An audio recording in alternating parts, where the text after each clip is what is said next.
Bismillahirrahmanirrahim. Assalamualaikum warahmatullahi wabarakatuh dan selamat sejahtera.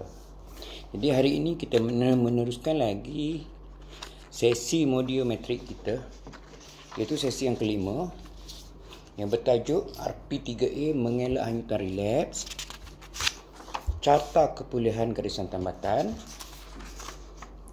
kerja dan kepulihan, kondependensi dan juga komitmen. Okey, itu antara tajuk-tajuknya. Kita tengok bagaimana untuk mengelak hanyutan relaps. Hanyutan relaps ni macam gini. Hanyutan relaps ni bila kita berhenti menagih, kita tidak memulakan lagi. Tapi relaps tu bermaksudnya mengelakkan hanyutan relaps ni hanyutan relaps tu terjadi bila kita malas mayat, malas kerja, malah bangun pagi, orang cakap mudah nak marah, kita tak menagih lagi, tak menagih kembali, tetapi hanyutan relaps tu sudah mula terjadi. Kalau kita masih meneruskan dengan aktiviti malas maya, malas kerja, malah bangun pagi, itu maksud satu masa relaps akan terjadi. Bagaimana relaps terjadi? Relaps tidak akan terjadi tanpa amaran dan tidak berlaku secara serta-merta. Pergerakan secara perlahan dan abstinen kepada relaps boleh menjadi tidak ketara dan mudah diterangkan. Jadi relaps selalunya dirasakan berlaku secara mengejut. Pergerakan beransur-ansur dari abstinen kepada relaps boleh digambarkan sebagai kapal yang hanyut dari mana ia ditambat. Pergerakan hanyutan ini adalah perlahan dan tidak disedari. Jadi kalau kita malas mayat, kita malas kerja, asyik tidur je dalam rumah, makan tak tentu masa, jadi macam bila keadaan tu bermakna budaya penagihan kita tu telah bermula. Sebagaimana kita sebelum kita menagih dulu hingga kita mula menagih dan kita menjadi teruk, jadi walaupun kita dah berhenti tapi hanyutan tu telah bermula. Jadi untuk mengganggu hanyutan relaps, kita tengok semasa kepulihan orang akan melakukan berbagai perkara yang spesifik bagi mengekalkan kepulihan. Aktiviti ini dipanggil garisan tambatan. Jadi garisan tambatan ini adalah aktiviti-aktiviti yang kita lakukan setiap hari. Hari ini kita ada aktiviti kapal selepas balik kerja, kita ada bersukan, ataupun kita keluar bersosial, ataupun keluar makanan keluarga. Itu adalah garisan-garisan tambatan yang kita perlu buat dan kita perlu pegang. Aktiviti ini dipanggil garisan tambatan. Individu perlu memahami apa mereka lakukan untuk meletakkan diri mereka abstinen ataupun meletakkan diri mereka sebagai kekal pulih. Mereka hendaklah menyenaraikan garisan tambatan dalam cara yang spesifik, supaya mereka faham dan jelas mengenainya. Aktiviti merupakan tali. Ingat, aktiviti yang kita buat itu adalah tali yang menambatkan kapal tu ataupun menambatkan tali tambatan yang mengekalkan kepulihan di tempatnya. Jadi bila bertali, kita ada tali. Kalau kita nak hanyut, kita boleh pegang tali. Jadi selamatlah. Aktiviti adalah merupakan tali yang mengekalkan kepulihan di tempatnya dan mencegah hanyutan relaps dari berlaku tanpa disedari. Jadi kalau kita mempunyai sauh yang kuat untuk pegang tali tu, jangan banyak hanyutan relaps walaupun kita malas mayan. Satu masa kita akan berfikir kata, takkan kita nak duduk dalam keadaan macam gini sampai bila-bila. Jadi di situ kita akan mula sedar ataupun apa itu kepentingan kepulihan. Untuk mengekalkan kepulihan, kita kena gunakan carta kepulihan garisan tambatan RP3B untuk menyenaraikan dan mengenal pasti perkara yang mengekalkan kepulihan anda. Ikuti garis panduan ini semasa anda mengisi borang tersebut. Okey. Yang pertama, garis panduannya adalah kenal pasti 4 atau 5 perkara yang spesifik yang dapat mengekalkan anda abstinen. Okey. Contohnya bersenam selama 20 minit 3 kali seminggu. Yang kedua, kenal pasti item seperti senaman dan temu janji terapi dan kelompok jadualkan aktiviti, perjumpaan 12 langkah dan corak pemakanan. Itu adalah salah jenis-jenis tali tambatan. Yang ketiga, kita tak boleh menyenaraikan sikap. Sebab sikap ini ianya sukar untuk diukur sikap kita. Catatkan orang atau tempat yang spesifik yang boleh menjadi pencetus dan perlu dielakkan. Orang yang perlu kita, yang boleh menjadi pencetus mungkin makan toke-toke atau kawan-kawan yang sama-sama kita menagih dulu. Yang perlu dielakkan, Okay. Anda perlu melekapkan carta kumpulan garisan tambatan secara mingguan. Letakkan tanda pada setiap garisan tambatan agar anda tahu ianya selamat dan rekodkan tarikhnya. Bila 2 atau lebih item tidak boleh ditanda, itu bermaksud dalam seminggu tu, jika ada 2 atau lebih item yang tidak boleh ditanda, itu bermaksud hanyutan relapse sedang berlaku. Dan awak kena beringat-ingat, jika hanyutan relapse berlaku, kadang-kadang sesuatu peristiwa mengganggu garisan tambatan anda. Kecemasan dan penyakit tidak boleh dikawal, menyebabkan kebanyakan orang akan jatuh ataupun akan relapse pada masa ini. Gunakan carta ini untuk mengenal pasti bila anda akan relapse dan buat keputusan tentang apa yang hendak dilakukan sekiranya anda itu relapse. Jadi antara garisan tambatan yang di-showkan di sini adalah satu, kita kena ada satu tali tambatan untuk pemakanan yang sihat, tali tambatan untuk aktiviti sosial, satu lagi yang ketiga untuk tali tambatan untuk exercise ataupun bersukan.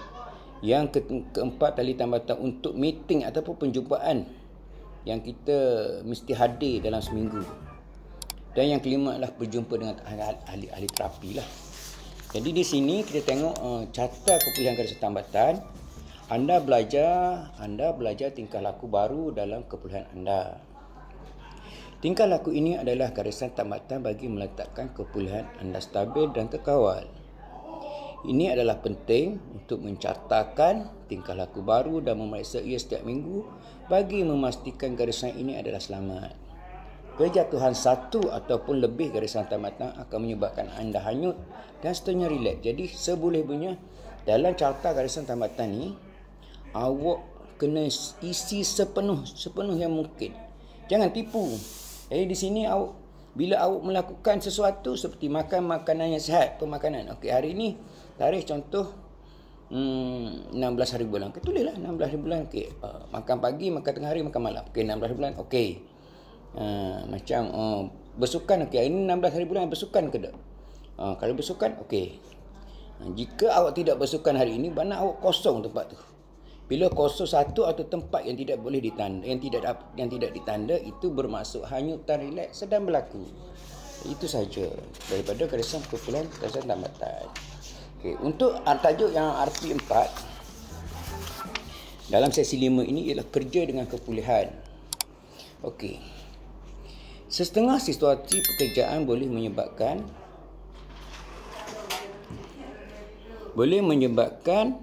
rawatan dan pemulihan lebih sukar. Beberapa situasi sukar disenaraikan di bawah. Okey, yang pertama, bekerja di dalam bidang yang menyukakan rawatan. Kerja yang dalam bidang menyukakan rawatan anda tidak akan bergerak kecuali anda memberikan usaha 100%. Okey, ibarat kata kepulihan itu mesti dijunjung. Bagi mereka yang berada dalam kepulihan, adalah mencari jalan untuk mengimbangkan antara kerja dan rawatan supaya boleh memberi segala usaha ke arah kepulihan. Setengah pekerjaan memerlukan masa yang panjang dan tidak menentu. Menjadi kebiasaan apabila kerja menyumbang kepada masalah penggunaan dadah. Tugasan pertama, jika anda mempunyai kerja, sesuaikan jadual anda dengan rawatan. Aturkan perbincangan antara kaunselor dengan majikan anda ataupun wakil untuk melakukannya. Jika anda perlu pastikan sama ada masa yang fleksibel menjadi pilihan. Kepulihan perlu menjadi perkara utama dalam rawatan. Jadi bila awak ada kerja, bila awak bekerja dan awak juga kena wajib memasuki proses rawatan. Jadi di sini awak perlu berterus terang dengan majikan dan kaunselor. Sebelumnya kalau kita tak berani nak berterus terang, suruh wakil ataupun cerita pada kaunselor, biar kaunselor sendiri yang bagi tahu majikan kita bahawa kita menjalani proses rawatan. Itu satu bidang. Bekerja dalam bidang yang tidak memuaskan, berfikir untuk membuat perubahan.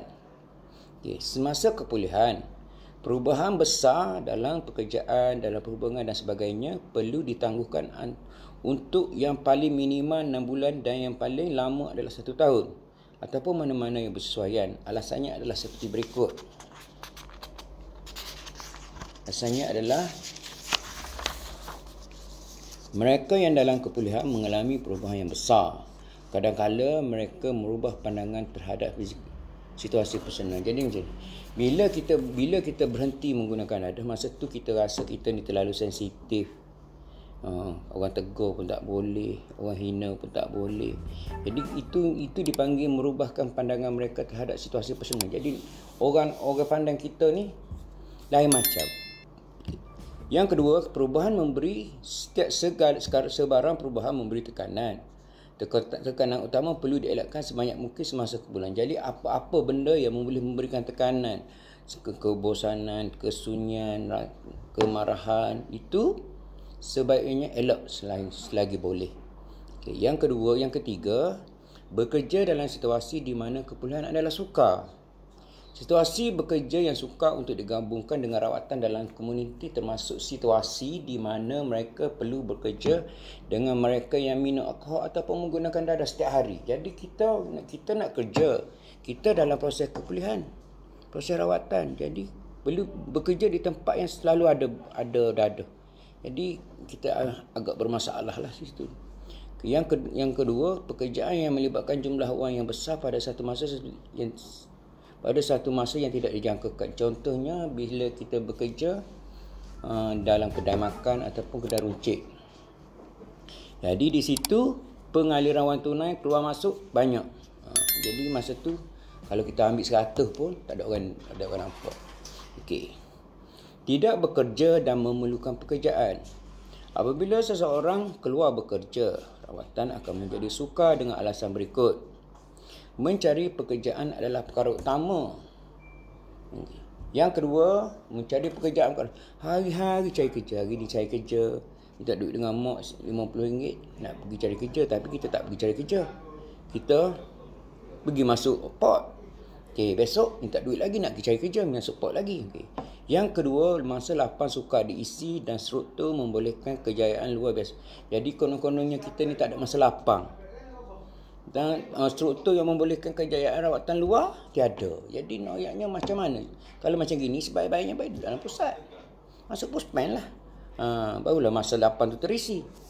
Yang ketiga, sumber adalah kurang dan menyebabkan pengangkutan dan penjagaan anak menjadi. Jadi adalah sumber kewangan kurang.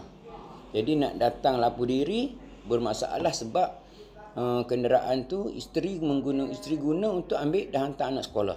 Jadi kita tidak dapat hadir ke dalam proses rawatan. Itu alasan-alasannya lah. Jika anda tiada pekerjaan dan dalam rawatan, ingat bahawa kepulihan masih merupakan sesuatu yang utama. Pastikan kaunselor anda tahu situasi anda dan berusaha untuk mengimbangi aktiviti mencari kerja dengan rawatan. Tiada jalan mudah bagi menyelesaikan masalah ini. Ianya penting untuk sedar berkaitan isu tersebut supaya anda boleh merancang kemuliaan anda dengan baik dan berkesan. Itu sahaja daripada untuk tajuk KSS, kodependensi. Apa yang anda faham tentang konsep kodependensi? Siapakah yang ada perhubungan sokong kebergantungan pada anak? Dia konsep kodependensi ni ialah orang yang mendapat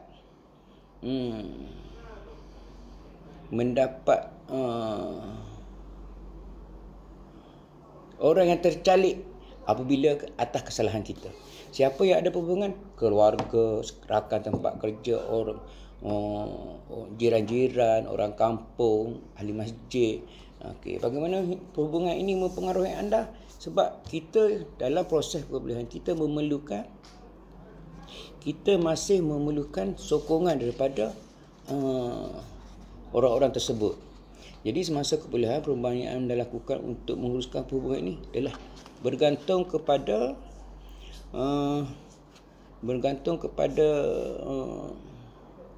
hubungan ataupun sokongan komuniti di kawasan sekitar. Yang kedua adalah komitmen. Apakah kefahaman anda tentang komitmen dengan kepulihan anda? Komitmen adalah kita perlu komit tentang masa, tentang tarikh, tentang hasrat kita untuk berubah. Itu komitmen. Masa contohnya kita kena hadir pada masa yang tetap, yang tertulis pada kad lapor diri. Perkara yang apakah perkara yang anda orang committed pada masa dahulu? Committed pada masa dulu seperti token, rakan-rakan yang berduit. Okay. Apa yang anda committed sekarang ialah committed ke arah kepulihan.